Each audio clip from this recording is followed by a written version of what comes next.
Beyond the Fence Line, a podcast brought to you by the Texas Agricultural Land Trust.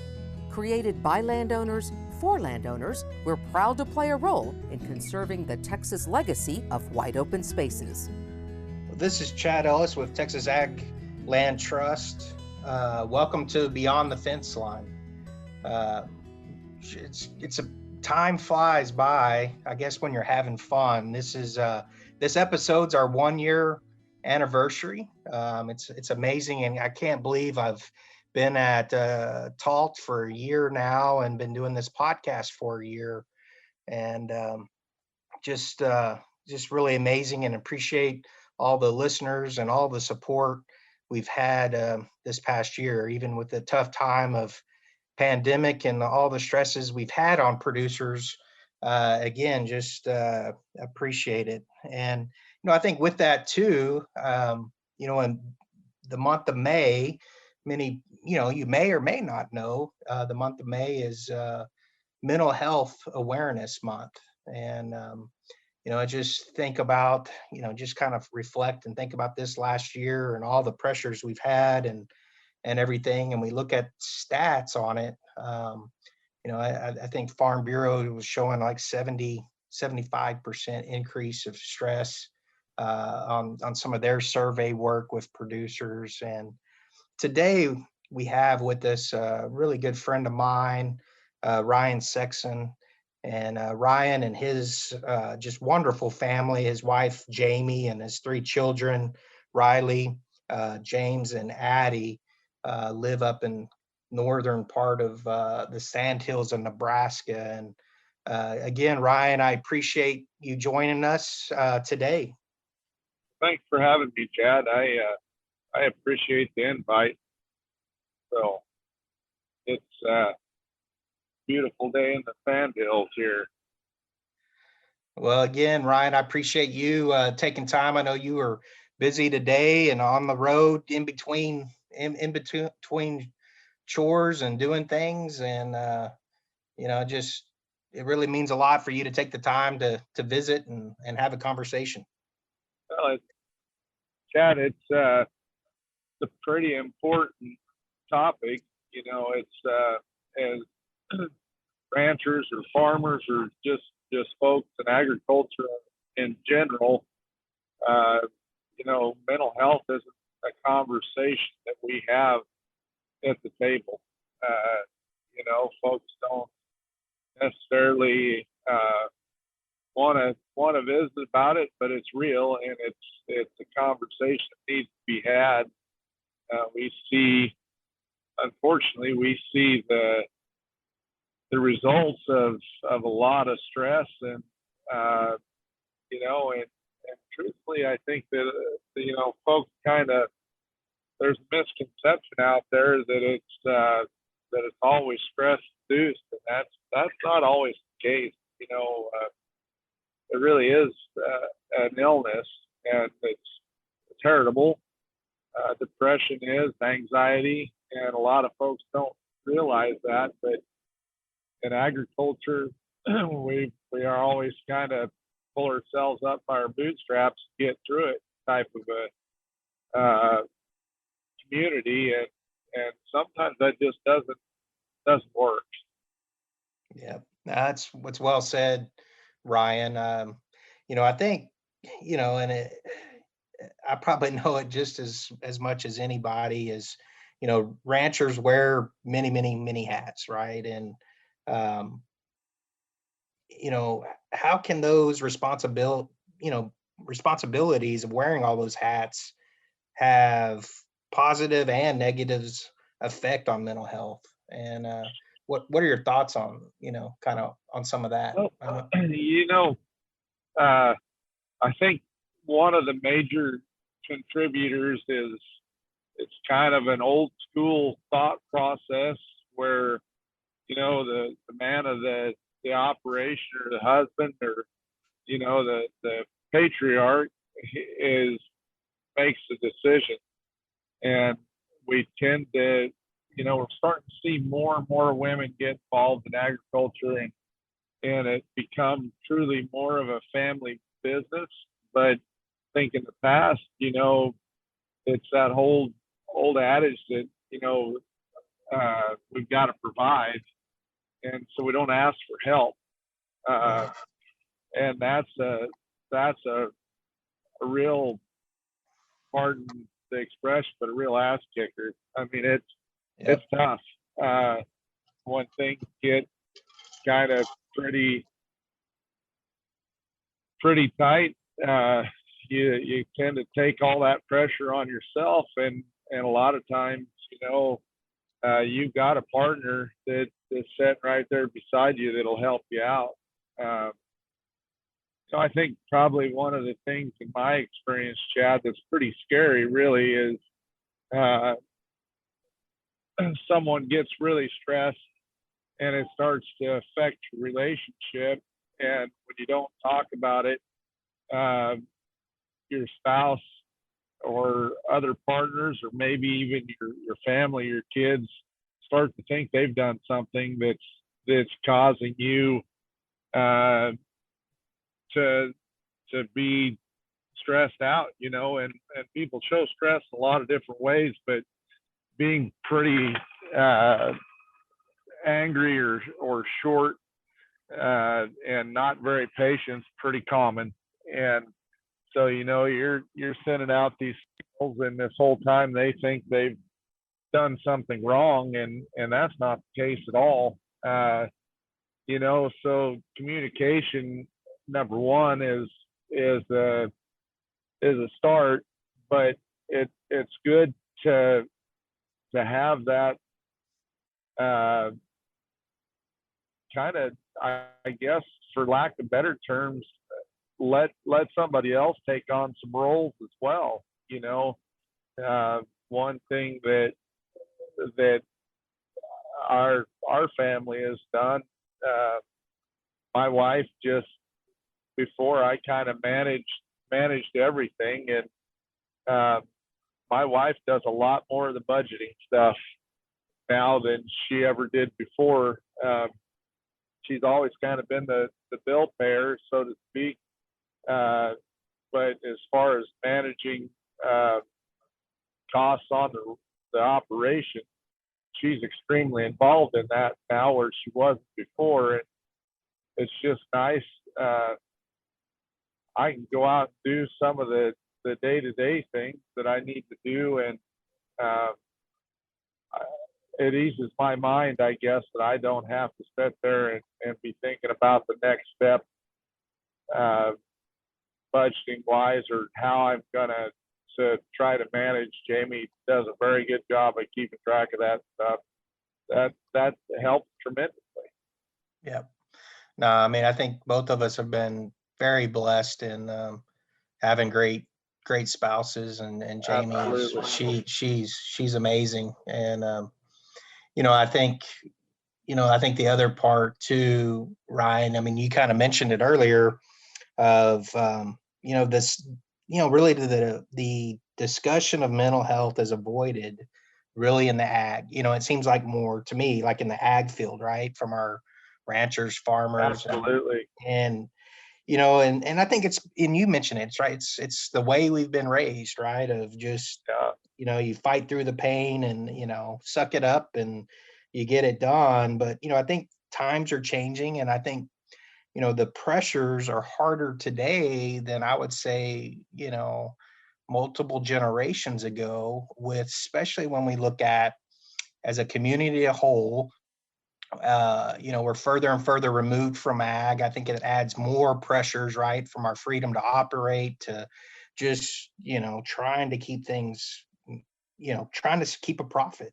And, I think it's hard when we start thinking about, right, when you start thinking about, from your perspective and my perspective, thinking about your 3 kids and my 2 kids, and how do we get this future, and how do we provide it back to that next generation, this legacy and the heritage that we've worked hard for, and our future generations did. So why do you think that paying attention to this mental health is important in this career especially?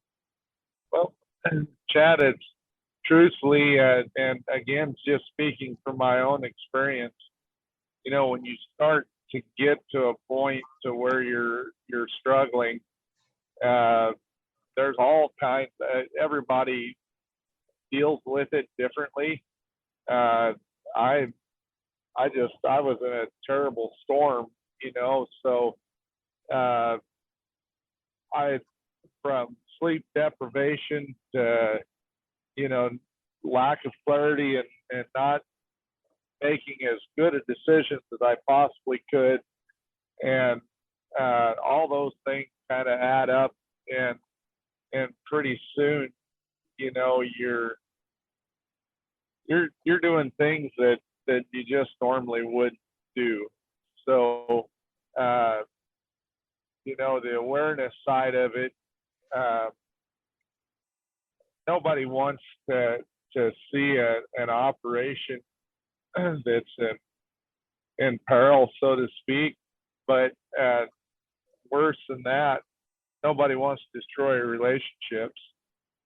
And so it's really important to really be cognitive of what's going on and be truthful with yourself, because you get to that point and sometimes honestly you can't get those things back. Right. There's always more land to buy. There's more cows to calve, or horses to break, or fields to plow, or businesses to start, but you can't ever. There's a lot of those relationships you can't mend. Yep. Yeah. Well said. That's they're all synonymous, I think, and it's a pretty fine line, and so again, speaking from my own experience, I've dealt with some depression issues before in my life, but this last round where I really had a major struggle, I'd actually torn my family down to a point to where my kids didn't want to go with me anymore. And, when I sought help out, Jamie was actually had thought that she had done something that had caused me to no longer love her anymore, and that's a pretty harsh reality. To hear those things, and to realize that, I was solely accountable for that. It wasn't something that my family had any control over. I was the cause of that, and our struggles and our trials make us who we are. I wouldn't wish that on anybody. That was pretty hard, and honestly, Chad, it's an ongoing. I mean, I lost a lot of trust right in my family, and rightfully so. So it's an ongoing battle to kind of gain that back.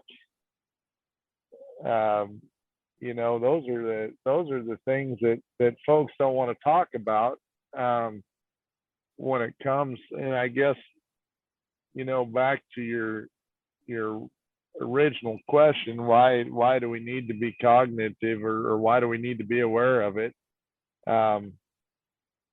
That the idea of having a conversation and letting folks, maybe planting a seed that lets them know it's okay and that there's help out there, can stop that so it doesn't get to that point. Right. I guess, Ryan, when you were kind of, even today and even kind of your past experience, what were some of those common stressors for you that really hit you? I tell you, one of the very worst ones was the cattle market. Recently, and we made the decision to sell all of our cows, and that was the right move for us. But to even today, with no, we custom graze, so our annual income is fairly predictable. Even today, if I pull up the whether it be Cattle USA or whatever, I get to look at the futures, and it just almost makes me sick to my stomach.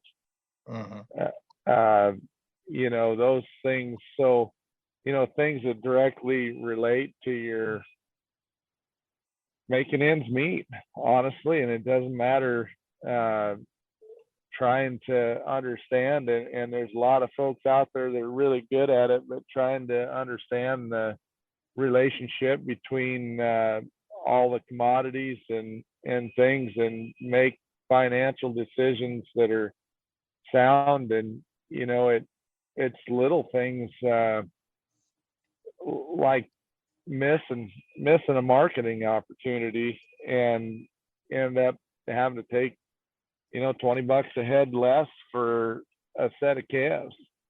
And it, you know, people say, well, it's only $20. Well, sometimes you needed 30 to break even, and those types of things are, you know, they just add up. And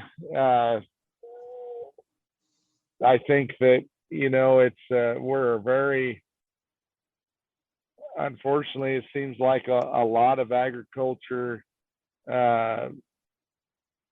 seems to just be price takers, so to speak.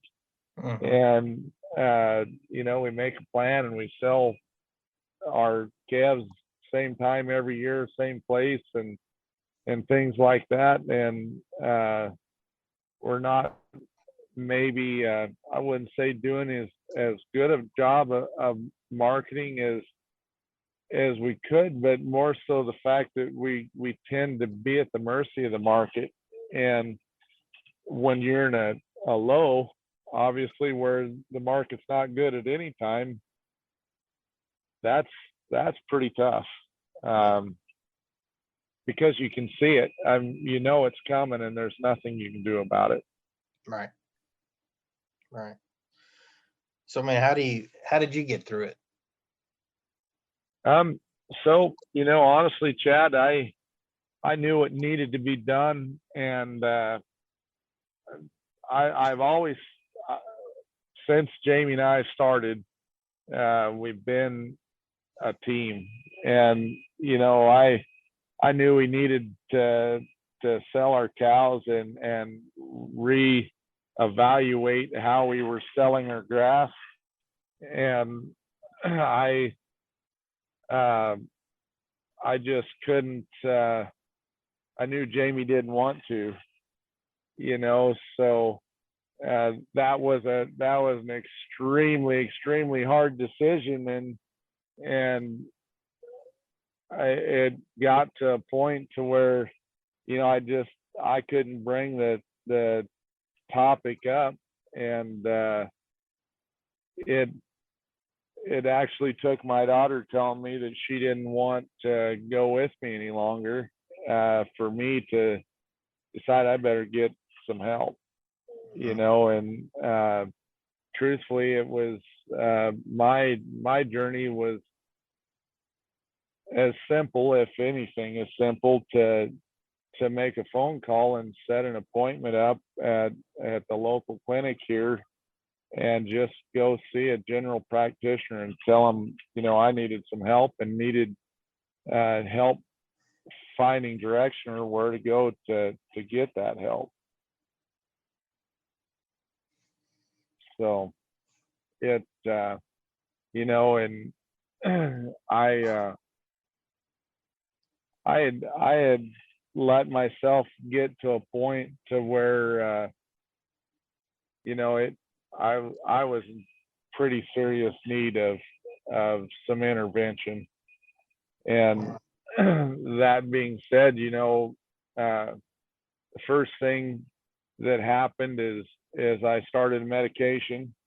And that's another thing that we don't do as ranchers, right? There's Right. two things. Yeah. We don't go to the doctor, and Yep. we don't take medicine.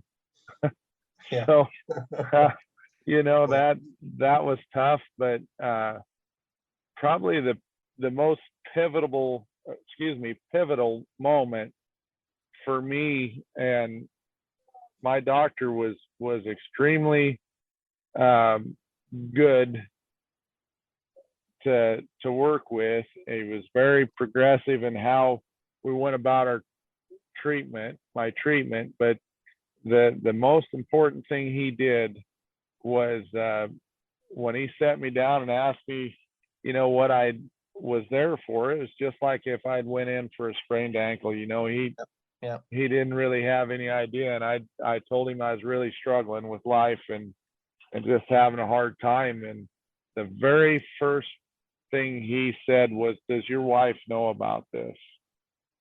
And I said, "Well, I don't really know, I guess." And he said, "Well, you call her and tell her to get in here now." And he said, "She is with you, right?" I said, "Yeah." So I called Jamie and he brought her in, and we sat down and talked through it. And, that being said, probably the most valuable thing that I learned through all this, number one, is my wife became aware of my struggle. And also that, I didn't want to take medication to control it. I had to for a period of time, but she started to understand when I would really start to struggle, right? Right. So all of a sudden now I had an accountability factor. And if I got highly irritable or she could tell I was stressed, if I got out of hand, she would say, "Hey, you need to pull back and get yourself in check. You're not being very nice, or you're being short," realizing full well that I didn't want to be that way, and those things, that was huge. And I think that it doesn't really matter if everybody deals with stressors their own way. But if you have a spouse that's well tuned to you and knows you well, they notice those things. And maybe it's you start to kind of draw back and seclude yourself from other people, and maybe you're not spending as much time with your family, or maybe you no longer want to go help your neighbors when you've been the person that goes and helps all the time, or something like that. Yeah. They notice those things, and then it's just as simple as "Hey, are you doing okay?" Yeah. And that's probably done me more good than any medication long term, than anything that I've done. Mm-hmm. No, those are great. Yeah, and I think I'm guilty, right? I mean, I'm probably react the same way you react, right? You take it out on the ones you love and the ones that are closest to you, and there's no doubt I'm guilty of it, and just trying to be aware of it. And I think we've kind of, Tessie and I've kind of done the same thing of reading each other, on both sides of that. So through this, right, it's about like you mentioned, accountability and help, and people helping you, either being spouse or others. How important is really the community and the family support? It's absolutely pivotal. Like I said, it's the one thing. So it seems really hard, right? Because we don't want anybody to know that we're broken. Right. We don't want anybody to know we got problems, right? But I've actually found, by being honest with people and open about it, that it does make me feel better.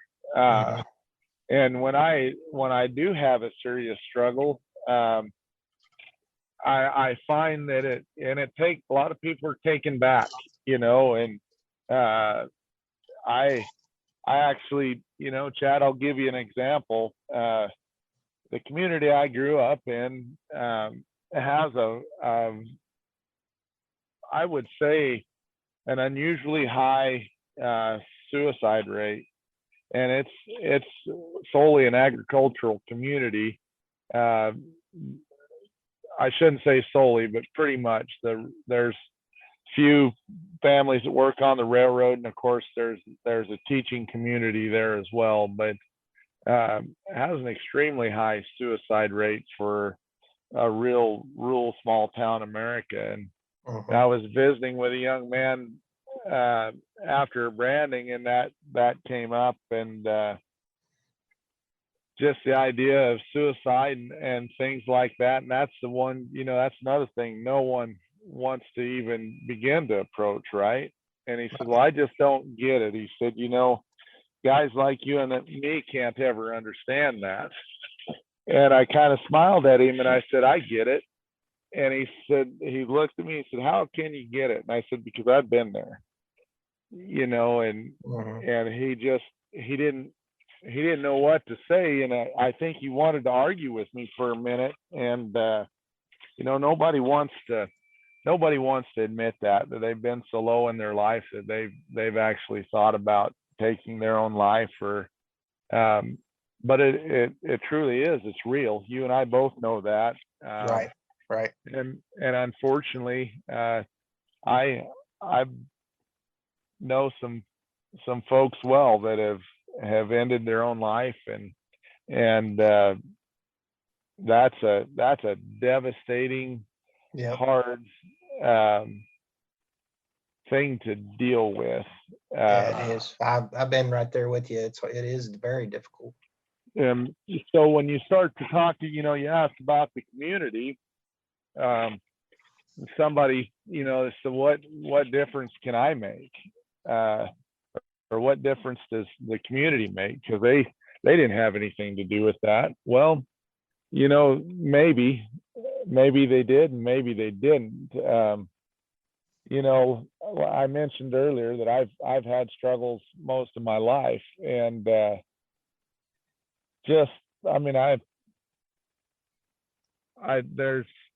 I've struggled. I wouldn't say that I've necessarily ever struggled with addiction, but I've darn sure been to a point to where I was sure relying on some pretty bad habits to drown my sorrows, for a period of time. And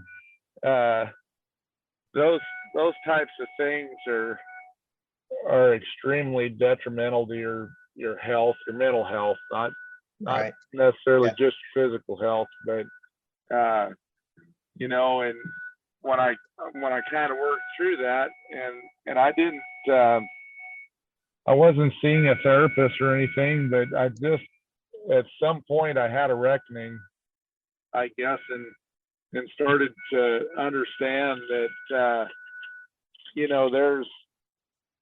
I had a lot of things to be really thankful for. And when you sit and think about those things, that's where your community kind of comes in, right? Because my folks separated when I was like 13, and divorced by the time I was 16. And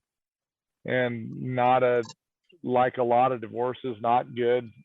Struggled tremendously through high school and things, but all that time there was a community that really cared about me, and they loved me for who I was. So as I got older, I could literally sit down and write a book about moments in my life that were defining. And it was as simple as a teacher that gave me a hug, a coach that told me good job, or a friend's dad that gave me a hug when I graduated from high school and told me he was proud of me. Yep. I just got hundreds, if not thousands, of those moments in my life. where people truly, it doesn't seem like it so much because it's so simple, but they did invest in me. And they're still doing it today. And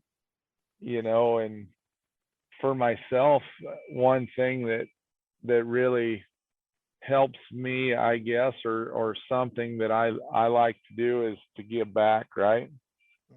Mm-hmm. And when you've had some of those struggles, you can kind of see it in people, and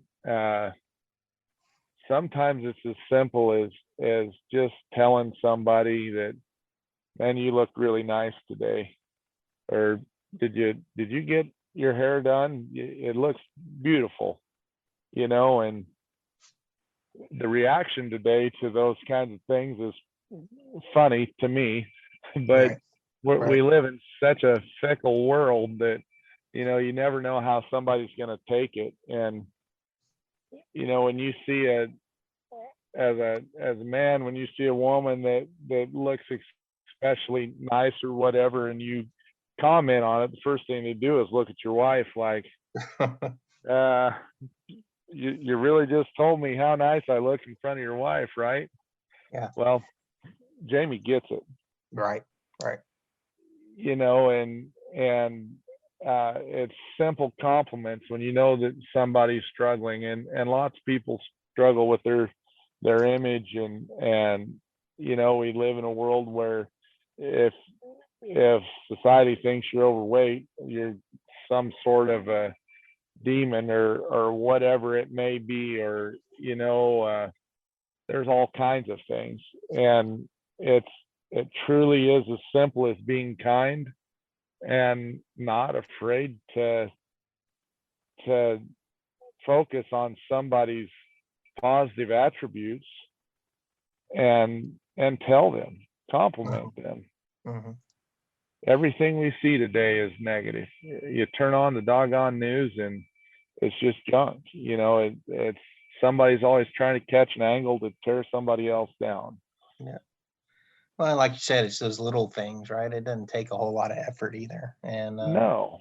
Yeah, but there is a lot, like you said, there's not much of it anymore. And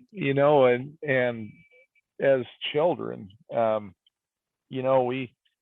we have an opportunity to kind of mold these kids, and like I said earlier, when you start talking about mental health, and it is absolutely hereditary, but there's also how you deal with it is learned, right? Right.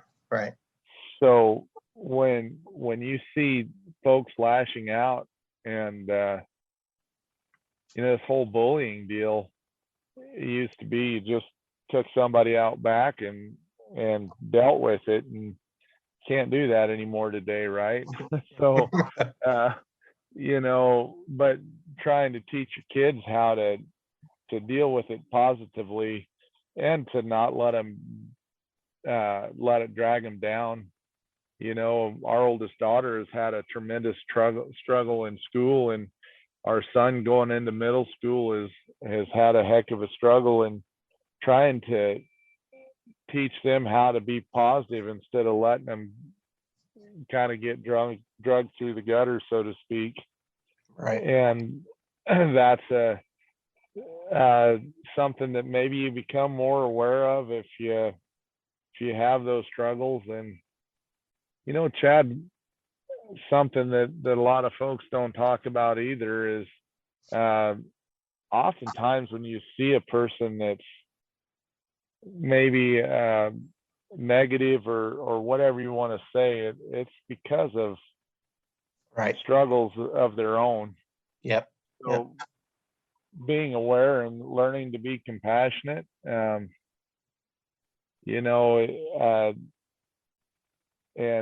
try to strike a conversation.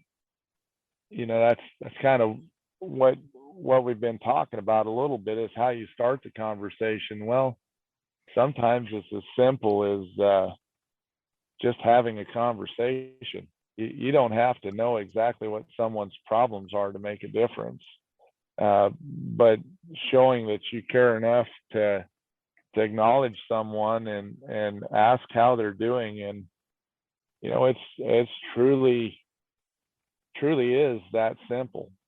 It's not a fix all, but being genuine and asking someone how their day is makes a difference. Yeah. Well, it's like you said, negativity, feeds upon itself, and Yes.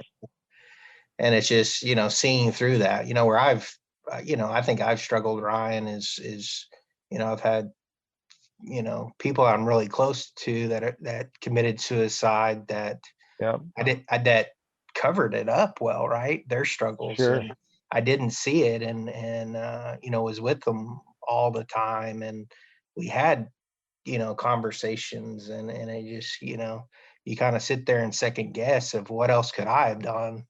And and then that gets you sort of in the tailspin of that depression yourself, right? Yes.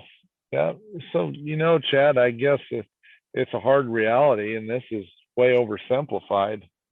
But truthfully, there are some people that have such a great struggle that it there's nothing you can do. Right. And Right. that's a very harsh reality. Recently, last year there was a young man that lives here in the Sandhills that just kind of went over the edge, and he became extremely dangerous, and he ended up losing his life. And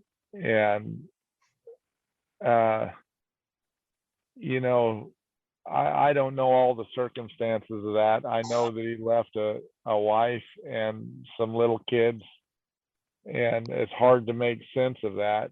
But there's a point to where we need to try to help someone, and then be very supportive of finding the right medication. We're kind of having a conversation here about depression, right, and anxiety and things, and mental health isn't just depression and anxiety. Right. I've had some experience with a gal, and to be honest with you, I don't know exactly what her diagnosis is, but one of the hardest conversations that I've ever had in my life is I realized that her medication wasn't working, and I was aware that she took some medication, but I didn't know exactly what for or what it was supposed to do. And to not be condescending or anything else, but she was just a little bit different anyway, right? Right. So I got to know her well enough, though, that I could see some of these changes, and I actually had to walk into her parents' house, and I'm talking a gal that's in her late 40s or early 50s, and walk into her parents' house and say, she needs some help, because this is she's having struggles, and I don't know if you're seeing it, but here are the things that I hear and see. And it kind of makes you feel like you go back to kindergarten, and you're the tattletale, right? Yeah. Yeah. But at the same token, I was very concerned for her well-being and her parents' well-being. Mm-hmm. And I had to make a decision, the right decision, in my opinion, and honestly, she had to go to a wellness center or a mental health center, and and spend a few weeks so they could get her medication regulated and controlled, and she'd come out of it. But she was to a point to where she could have possibly been dangerous. And you know, I'm not a doctor. I don't know if she's dealing with something like schizophrenia or what exactly, you know, but her perception of what was going on around her and around the world was much different than what actually was happening. And I'm not talking about you know, thinking that somebody else said something, or I mean, Right. she kind of was hallucinogenic to point where she thought there were people coming to get her and things like that. So, you know, there's uh, there's all kinds of issues out there, and some of them are they're all I guess, so to speak, medical issues, but some of them aren't don't deal with having a bad day or being stressed out. They just are. Yeah. And sometimes we can't see those things. You know, one that comes to mind, bipolarism is far more common than we realize. And when you sit and listen to people and they get comfortable enough to visit with you, you realize, you know, I know several people that deal with bipolarism, and that's a pretty scary thing, right? Yeah, Because it is. Yep.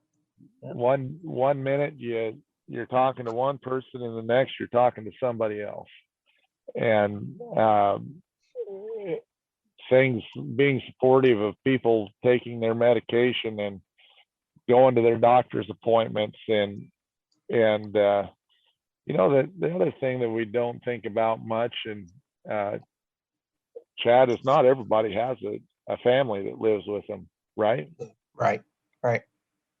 You asked about the community, so now here's a point to where, you know, you've got a somebody that's single that lives by themselves, and how do they, there isn't anybody in the home to say, hey, you're not quite yourself today, are you Yep. doing Yep. okay? Yep. Yeah, that um, accountability is harder. Yeah. Terrible. Yeah.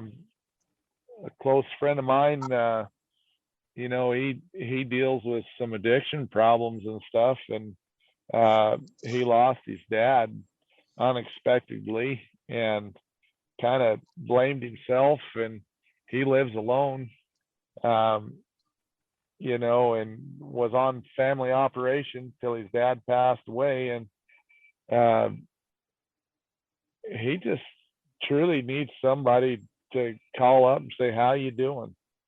How's things going today? Or pull him over on the highway when you meet him and visit with him. You don't have to talk about anything specific, but he needs, in my opinion, you know, it seems like he does pretty good when there's somebody there. Right.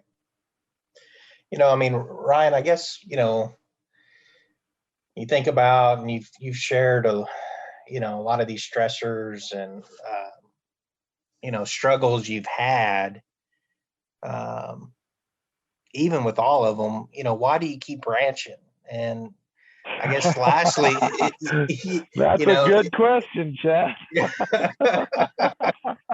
and is it worth it? You know, really. So, I've had that conversation with myself, I don't know how many times, you know, and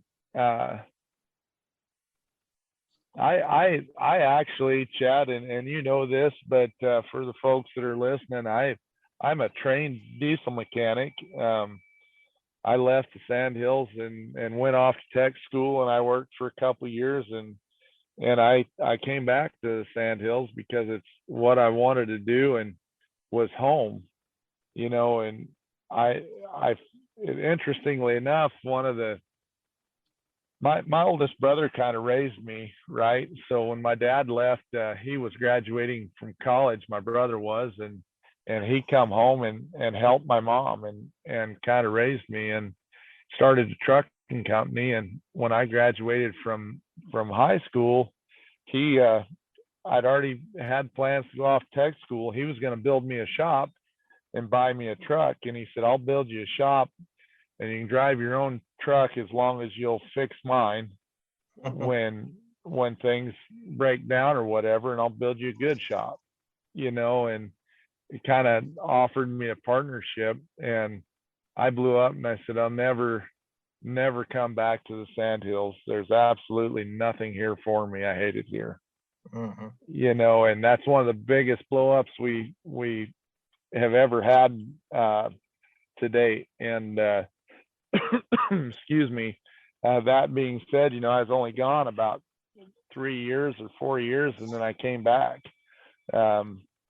So it really is something I feel like that you develop a passion for. Some later in life, and some are pretty much born with it. We see folks like that all the time, but as I sit and evaluate kind of my life or what I'm doing, I often ask myself if it's worth the struggle. And all I have to do is look at my kids, and it's worth every minute of it. Excuse me. The opportunities that we're able to allow our children and the community they're raised in, the values and the work ethic that they have, it'd be pretty hard for me to raise our kids in town and teach them the responsibility that we have. Right. Our kids are a very integral part of our operation. So from a very young age, and they've got a lot of responsibilities on the ranch, and part of that, I guess, payment or reward for their hard work is they get to do a few extra things or for themselves or of their own, so our kids own cows. They each have a handful of cows, and they've recently got into the goat business. And our youngest daughter's got chickens and raises eggs and things, and those are their businesses. They're learning at a young age how to manage their money, how to make wise purchases, and what the repercussions of not doing your homework or your research are, and buying something that probably maybe wasn't the best idea. Mm-hmm. And like all parents, we guide them, but we let them make some mistakes so they realize, that there are repercussions for the things that you do. And there's good kids from all over in all walks of life, but I think that we have a unique opportunity in agriculture to raise a family, and it can darn sure be a business, but the bonus of being able to raise your family in a rural community is just, to me, honestly, it's invaluable. I'm sure lots of folks feel like maybe not. We miss some other opportunities. Our kids don't go play little league baseball or go to soccer practice all summer long or any of those kinds of things. They got one that's going into high school will do more sports related things. They work through the summer and learn the value of that, and with that we try to play too. Yeah. So I think it's well said. And just from outside, I mean, you and Jamie have done a wonderful job. You got 3 wonderful kids, and you can see the way you've raised them, and the the young adults that they're turning into. You know, it excites me of just seeing, because I mean that's our future, right? And your Yeah. kids and my kids, and seeing them grow, it's encouraging for sure. It's You know, the future of our country. that's right. That's right. No, I really, Ryan, I appreciate the conversation, your Yeah. honesty, and everything. Is there, any last words you'd like to share, or any last You, thoughts? Chad, something that we've had multiple conversations about that I think is another huge stressor. Obviously, the things in agriculture haven't been at the top of their game for the last few years, and times have been tough. But even for operations that are fairly financially sound, uh, one of the major stressors I see and have conversations with people about is generational transition. Yes. The older generation trying to decide whether they really want to put their kids through that, what they've had to deal with to keep the operation going, and the younger generation trying to decide whether they can actually make a go of it. Then you throw in family dynamics, and somebody wants their piece of the pie, so they think that they ought to sell the operation, and the other child or whatever wants to operate it, try to make a go of it. How do you balance all that? So that's a tough one. And I think the younger generation, sometimes we lose sight of how hard those decisions are for our parents or grandparents or whoever it may be. It's a very delicate topic, and honestly as delicate as mental health is. Yeah, I agree with you. It's a huge problem we have, and it's just going to keep compounding, right? I mean, we look at our age, of our operators today, and it's coming quickly upon us for sure. Yeah, and I mentioned earlier, kind of one of the things that helps me is being able to give back and trying to make a difference. And with that said, I'd invite your listeners. The National Grazing Lands Coalition hosts a conference, as you know, here this coming December in Myrtle Beach, South Carolina, and there'll be an entire session dedicated to mental health at that conference. And I'm really looking forward to that. It's a hard topic to address, and a hard one to have a conversation about. But I think the more that people become comfortable visiting about it, the bigger difference we can make. So if folks are interested, check it out at the NatGLC website and get registered and come on down to Myrtle Beach. Yeah, I second it, Ryan. I mean, I know you and I are very biased, but I mean, it's the best conference out there, right? Where it's producers visiting, with producers and telling the stories, the good and the bad. And that's the great thing. It's about the honesty and us learning from one another, from, across the country. And there'll be, sessions, like you said, on generational transfer as well, and grazing and stewardship. And I mean, it's just a great, talk about a community. Marketing, the whole gamut. Yeah. We'll cover the whole works. Yeah.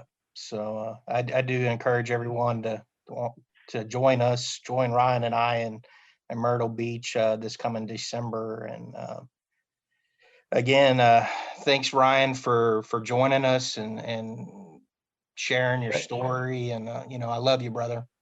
Thank you, Chad. I appreciate the invite, and I love you too. That's the world needs that today. Those simple words mean everything in the world. Folks need to become comfortable and not so conscientious, I guess, that they can't tell someone that they're loved, because that's what truly makes a difference. Yep. I just again encourage, some of the listeners, if you're struggling to reach out, you're not alone. There's people for you. Farm Bureau just launched a new site called Mine Resource Directory. So go to Farm State of Mind. So again, it's all one word, farmstateofmind.org. And there's, information and where it can help you, guide you to other, for help and resources for you. So again, I encourage you and reach out to, like Ryan has said, your family and community, and we're all there for you. Chad, I'd like to mention, that, and I'd have to go through and make sure this is still up to date, but I believe that when I started to seek out some professional help in 2018, there was assistance written into the Farm Bill. So that's something, if it's financial stress and folks are struggling and they're wondering how they're going to pay for this, whatever, there's help. Right. No matter what, there's help somewhere, and you need to let people know. But Farm Bill covered health sessions and things like that. So don't be afraid to reach out, and folks, I'm pretty accessible myself. I'd be more than happy to have a conversation with someone.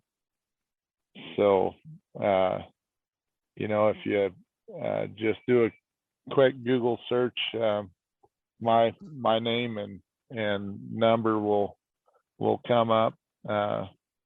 So anytime that somebody wants to have a conversation, I'd be more than happy. I appreciate that, Ryan. And again, just want to thank all the followers for listening, and just want to encourage everyone again to go, follow the Beyond the Fence line and as well as our social media, so you can kind of keep informed on these next episodes coming up.